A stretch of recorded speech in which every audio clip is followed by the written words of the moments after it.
Umva nkubwire inshuti yanjye, niba ugowe n'ubuzima muri iki gihe ukaba wumva utazi amaherezo y'uko ubuzima bwawe bw'ejo hazaza bumeze, ukaba wumva uzitiwe, utazi icyo gukora, utazi aho ushobora kugana, wenda nta kazi ufite, nta mibereho, uragowe n'ubuzima bwa buri munsi, umva nkugire inama inshuti yanjye, nta wundi muntu ushobora kuguhindurira ubuzima uretse wowe. Nta wundi muntu ushobora kugutekerereza ibishobora guhindura ubuzima bwawe uretse wowe. Nta wundi muntu ushobora kugufasha ngo agufashe mu bintu bihoraho ngo bizabashe kukugeza ku buzima wifuza kubaho. Birashoboka guhindura ubuzima, birashoboka kugira ubuzima wifuza kubaho, kabone niyo waba nta mashuri ufite, nta kazi ufite, cyangwa se nta kundi kuntu ufite, ariko iyo ufite mu mutwe hawe hatekereza inshuti yawe, iyo ufite mu mutwe hawe hatekereza, ukagira umwanya wo gutangira gutekereza ku cyo wifuza kuba waba cyo, ngo ubashe kugira ubuzima bwiza, birashoboka. Reka ngiye nkubwire uko nabigezeho. Maze imyaka 3 bitegura, imyaka 3 yose bitegura. Igihe narambiwe nkavuga nti ibi ndabirambiwe, dore maze imyaka irenga 15 muri Canada, ariko ndabona nkimeze nk'uko naje, ubuzima buracyagoye kandi ndakora ubuzi burenze 3, ndabona ntaho ngera, ntabona akazi nifuza gukora kandi narahize mfite amashuri, nkabona biragoye. Ariko igihe navuze ngo birahagije, ubu ngubu ngiye gukora ibishoboka byose, mpindura ubuzima bwanjye uko mbushaka, mpindura ubuzima bwanjye uko mbwifuza, mbeho uko mbyifuza, kandi nkore akazi nshaka, ku buryo nzagera igihe nkavuga nti nubatse financial freedom yanjye. Ntabwo byari byoroshye, ariko byarashobotse, kubera ko ari njye wafashe umwanya wa mbere wo kubona ko mfite ikibazo, nkabona ko mfite ibimbangamiye bituma ntabasha kugera ku byo nifuza, ngo mbashe kubaho uburyo nifuza, nkora akazi nifuza, mbayeho nuko mbishaka nabo nshaka. Imyaka 3 rero, imyaka 3 nafashe yo kugira umwanya nkitekerezaho byanyabyo, nkabona aho inzitizi zituruka, inzitizi za nyazo. Nkubwije ukuri ko birangiye ngeze ku mugambi nifuzaga. Ni gute rero nabigenje? Ikintu cya mbere nakoze mu myaka 3 ishize, ikintu cya mbere nakoze mbona ko igihe cyo guhindura ubuzima kigeze, navuye mu kazi nari mazemo imyaka irenga 10, ariko ntacyo kangezaho. Icyo gihe nakoraga utuzi turenze 3, kamwe kari full time, utundi ari part time ugenda ujyayo, ariko nyine kamwe muri utwo ngutwo nari mazeho imyaka irenga 10, kanzitiraga mu buryo bwinshi bushoboka, kubera toxicity yari ihari muri icyo gihe.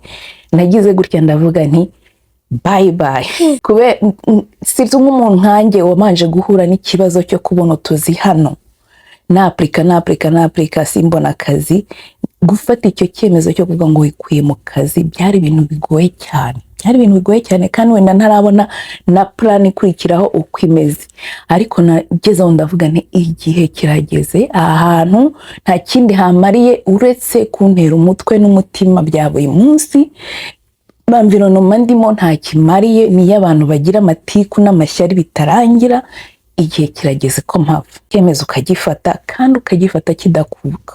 Icyo gihe rero, mu gihe nagifashe, wa mwanya na energy nataga muri ba bantu bari negative, bafite amashyari, amatiku, nisobanura, nidefanda, byinshi, umwanya nahatakarizaga njya kwisobanura mu bidafite akamaro, nawushyize mu gukora ku buzima bwanjye, mu gukira ibikomere byanjye, mbigiramo uruhare rugaragara. Ndavuga ni ngomba kwikiza trauma zose mfite kuva navuka kugera uyu munsi. Urumva, mfata igihe cyo kubyigaho, mfata igihe cyo kubirandura muri njyewe. Ikintu cyitwa negativite cyose ngikura mu buzima bwanjye, akazi, abantu bari negative bose bavana mu nzira, bava mu nzira yanjye, wa mwanya nataga mu kujya kwisobanura niba wahuye n'umuntu wenda ni inshuti ni umukozi, ukavayo wahungabanye, ukavayo wumva energy zagushiranye, mugatandukana wumva muri wowe ibintu bidogera. Igihe nafashe cyo kuvuga nti ibi mbikuye mu nzira, umwanya nabitagaho nawushyizeho mu kwidevelopa ngewe ubwanjye, mu kwikiza ngewe ubwanjye ibikomere byose nahakuye no mu bihe byashize mu bwana bwanjye bwose, kandi mbigiramo uruhare rugaragara rwo gushaka kumenya ibyabinteraga, ngafatana ibyo nagizemo uruhare nkabyemera ko nabigizemo uruhare kandi byagizwemo n'abandi uruhare, nyine nkavuga ni uko byari bimeze, ariko sinzongera kubaha umwanya wo kongera kunsubiza muri ya environment. Umva, icyo nicyo cya mbere nakoze. Icya kabiri, muri wa mwanya nafashe wo kwikura muri environment ziri toxique, nkava iruhande rw'abantu bari toxique, nagize umwanya wo gutekereza ku buzima bwanjye, ntekereza ku mpano naba mfite, nganira n'Imana yanjye, ndayibaza, igenda inyereka. Iyo ubikoze irabikwereka ukabona vision nyayo, nta bluri ugifite, nta kintu kigukingirije. Urumva, muri icyo gihe nibwo udekuvura impano ufitemo, ukazifatanya n'ubumenyi usanzwe ufite, ukagenda ubidevelopa buhoro buhoro buhoro buhoro buhoro, ukagenda udevelopa skills zawe buhoro buhoro. Si ngombwa kubikira kuri social media, si ngombwa kugira ubibwira, kuko hari abantu ushobora kubwira inzozi ufite ariko kwa ko batazibona nkuko nawe uzibona, ugasanga barakudindije, ugasanga bagukuyemo igitekerezo wawe ufite, ugasanga bakubwiye ko utabishobora, bitakureba, uri kwishyira hejuru, ugize ibiki. Ukashaka umwanya wo kumenya impano ikurimo, ubundi ukayidevelopa ukurikije ibyo ushaka kugeraho. Ubundi ugashaka environment igufasha gusapotinga impano ufite. Ibyo nibyo byose nakoze rero. Umva, nakuye ba bantu negative, nkuramo environment negative, ngira umwanya wo guhura n'abantu. None mbese Imana igenda ibashyira mu nzira zawe, iyo ubona ubifite mu bushake nayo iguha inzira zo kubikora. Abantu negative bavuye mu buzima bwanjye, ntangira guhura n'abantu bari positive, abantu bari smart, abantu baziporota mu kudevelopa ibyo nashakaga kugeraho. Mbese noneho bituma mbona umwanya wo gutangira kwigira ku bandi babashije kugera kuri success nareberagaho, nkavuga ndumva nifuza kugera kuri uriya rwego, bamfasha kugenda mbidevelopa buhoro buhoro buhoro buhoro, kugeza aho nanjye ngeze ku rwego rwo kuvuga nti okay, none ndabona plan yanjye nyibona neza, ngiye kwitegura mu buryo buhagije, hanyuma njye nzagera igihe cyo kuyishyira mu bikorwa. Urumva, byantwaye imyaka 3. Mu myaka 3 mpinduye ibintu byarananiye. Mu myaka irenga 15 nari mbazema muri Canada. Ubu birangiye uko nagiye mbikora. Urumva, nigaga buri munsi nkafite ikintu ngomba kwiga buri munsi, ntarinze ejo hashize. Nkafata n'umwanya wo gukura ikintu negativity cyari cyo cyose mu nzira yanjye, aho nahurira nacyo cyose, especially muri iki gihe none bisigaye byoroshye, buri wese afite amatelefone, tureba ama social media buri munsi. Ni igiki ureba buri munsi ugomba kugira kwevariwe ibintu biza muri telefone yawe, uha agaciro mu kureba. Iyo ari ibintu bidafite akamaro, ari ibintu bitagize icyo bikumariye, hari uri kureba ibintu by'abantu batukana, bakajya ku gasozi bagatukana, abagutesha umutwe, ibintu ureba ukumva mu mutwe urahungabanye, ibyo ni ibituma utabasha gufata umwanya ngo witekerezeho, ushake impano wifite muri wowe, uyidevelope. Wa mwanya upfusha ubusa ureba ibintu bitagufitiye akamaro, wiyasosiya n'abantu badafite akamaro, utegereje uteze amaboko uza kuguha ayo urarira uyu munsi, ejo n'ejo bundi akabikora rimwe. Erega n'umuntu ugufasha akabikora rimwe, kabiri, gatatu, wowe ntacyo wibwiriza mu guhindura ubuzima bwawe, wa muntu bugufasha aba arimo kukudindiza mu gushaka uko wakwikemurira ibibazo bifite. Kandi noneho iyo abikoze rimwe kabiri gatatu, ugeraho muri wowe ukumva ko byahindutse inshingano kuri we ko agomba kubikora byanze bikunze. Abashije kubikora kandi yarabikumenyereje, birangira umugiriye inzika, birangira umugiriye urwango, ukumva ko yananiwe gukora inshingano afite zo kukwitaho, zo kugutunga, kandi nawe uri umuntu mukuru ufite ubwenge, ufite ubuzima, ushobora kuba wabasha guhindura icyerekezo cy'ubuzima bwawe ari wowe biturutseho. Urumva? Ubwo rero wa mwanya usanga upfusha ubusa, cyangwa se wenda hakagira nk'umuntu wiyemeza kugufasha akaba igihe cyose agize akantu asagura akakohereza, wowe kugira ngo ako kantu ubonye ugafate utangire utekereza ikintu wabasha kwikorera ngo ubashe nawe kwikura muri cya kibazo, ugasanga urafata ukakarangiza bikarangira ari ibyo nyine, nta kindi ubasha gutekereza cyo gukora. None ugasanga hamwe dusanga hari abantu bageraho bakanabirenganiramo, ugasanga hari nawe uwagufashije atabikuye ku mutima, ahubwo ari muri rwa rwego rwo kugira ngo yigaragaze muri sosiyete ko agira icyo amarira abantu, ko agerageza ate, ntabikora bikuye ku mutima. Ugasanga bwa bufasha guhaye abukoresha mu kukudindiza, abukoresha mu kugukoresha ibyo udashaka gukoresha, abukoresha mu kuba ari we ugira satisfaction y'ibyo yakoze, aho kugira ngo nawe bikarangira wumva usa nkaho uri umucakara we. Muvandi, Imana yaturemye twese yaraduhaye ubushobozi bungana, iduha impano zo kugira ngo tubashe kuzazidevelopa, tuzasubire tuzibwira ati impano wamaye dore niki nayikoresheje. Ujye uticaye rero ngo ushake ya mpano yawe ngo uyidevelope, nusubire imbere y'Imana uzayogira ko Imana yaguhaye wayigize uti. Ni muri urwo rwego rero yewe nagezeho nkabona ko mfite ikibazo, kandi ikibazo gikomeye. Ntabwo byumvikana ukuntu umuntu aza muri ibi bihugu waragize amahirwe yo gukandagira muri iki gihugu, ukabona amahirwe yo gukora, ukabona amahirwe yo kwiga, ariko ugakomeza kubaho ubuzima bukugoye. Icyo gihe nuko wowe ubwawe uba utarabanje gufata igihe cyo kwisuzuma ngo umanze wikize ubwawe, ukiri ibikomere ufite, wajya muri terapi, wakwigisha uko ugomba kubigenza, ukamanza kwikuramo izo inzitizi zose zituma utabasha kubona impano ufite ngo uyidevelope. Nuko rero njye nabigenje, bintwaye imyaka 3. Ibintu maze kugeraho mu myaka 3 narafashe icyo cyemezo. Ntabwo byari gushoboka ntabanje kuvuga nti igihe kirageze ko mpindura ubuzima bwanjye, kandi nkabikora manje guhinduka njyewe ubwanjye. Mu myaka 3 birangiye mbonye akazi nari narashatse mu myaka irenga 10 n'imisago, narakabuse. Mbonye akazi nifuza gukora, mbonye akazi my dream job.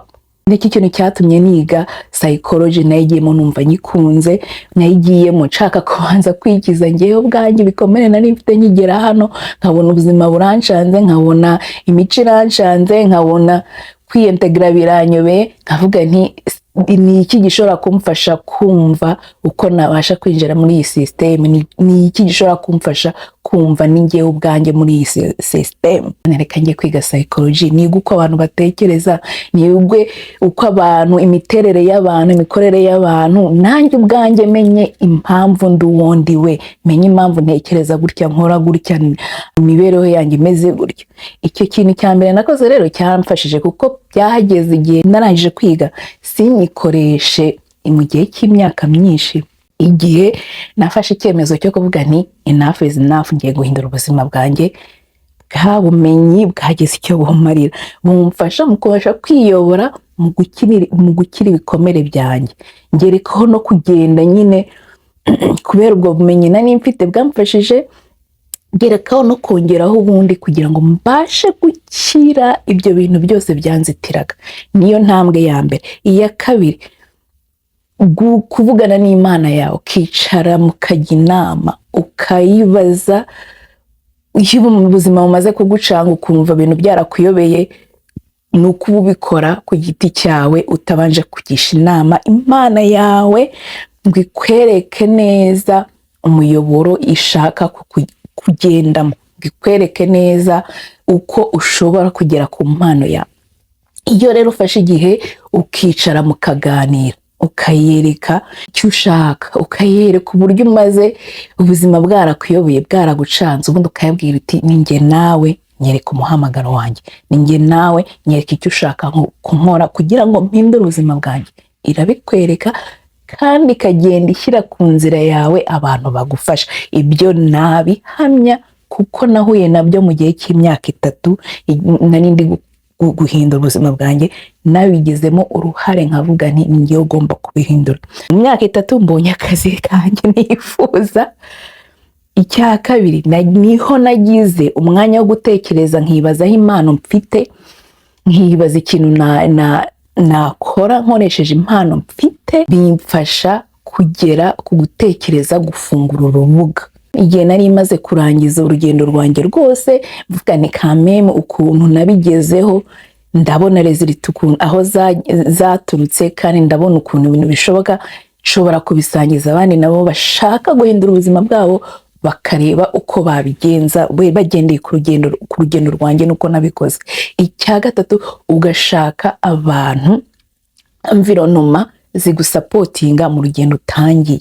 Niba ari akazi kakuzitiraga ukavamo, niba ari abantu bakuzitiraga, niyo yaba ari famiye yawe, ufata umwanya wo kubakura mu buzima bwawe, ukikonsantra kuri wowe, nta kindi kintu kibasha kubangamira mu rugendo utangiye. Iyo uvuye muri kote negative rero, ni automatique Imana ihita ishyira ku ruhande rwawe abantu positive baza kugusapotinga mu rugendo utangiye. Uko ugendana nabo, wumva ibitekerezo bafite, ukigira ku byo bakoze naho bageze, nawe ugeraho ukabona inzira yawe. Kuko nabigenje mu myaka 3, gize igihe cyo gukira ibikomere mfite, ngira igihe cyo kuva muri environnement ziri toxique mu buzima bwanjye, bakura mu buzima bwanjye, mbona umwanya wo kwitegerezaho, menya impano mfite, ndayidevelopa, birangira bimfashije noneho kubona akazi nashakaga, akazi nifuzaga, akazi nari maze imyaka n'imyaniko na application nkabone, muri organisation nari maze imyaka n'imyaniko nifuza gukorera singeremo, kubera ko muri icyo gihe yego hari ibibazo exterieur tubona nk'ivangura moko, ivangura ruhu, tubona muri systeme quelquefois cyangwa se bikaba bikorerwa behind scene, ariko ikindi kibazo nyamukuru nuko ngiye ubwanjye ntari ready.